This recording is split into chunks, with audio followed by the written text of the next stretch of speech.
हा पाया जवळजवळ आपण एक परसभर 7-7.5 फुटाचा आम्ही कॉन्क्रीट भरत आणलं एवढं. हे फक्त कॉन्क्रीट भरलंय आणि आता हे राहिलेलं 40% हे उकरून घेणार. आणि आता ही जी रांग वगैरे आहे दर्शन रांग ही सगळी इकडे शिफ्ट इकडून दर्शन रांग साधारण आम्ही 3.5 वर्षात मंदिर ताब्यात प्रयत्न आहे पूर्ण हँडओव्हर करणार. वेळच केलं फार मदत विषय करणार.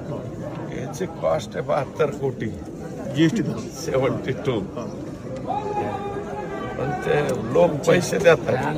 बाबांच्या मनात आहे, काय पैसे नाही बाबाच्या मनात आलं काय होत रपारप पैसे आहेत. कोणी गोण्यात येते 2,000 बॅग दिले. 2,000 बॅग सिमेंटचे कोणी येऊन पडतात 2,000 बॅग. आता आम्ही काय करणार आहे, एक दगड जो आहे हा आता आपण ज्याच्यावर नारळ फोडले त्या एका दगडाची जाहिरात करणार. एक दगड जसं राम मंदिराला केलं रामशेला पूजन केलं आपण. किंमत ठरवून देणार आहेत आम्ही. एक वीट एका दगडाची किंमत हे करणार. बेंगलोरवरून आणून कट करून भरून एक दगड जो मांडायचा त्याची कॉस्ट करणार आणि प्रत्येक भाविकाला विनंती करणार याच्यातला एक दगड मच्छिंद्रनाथासाठी.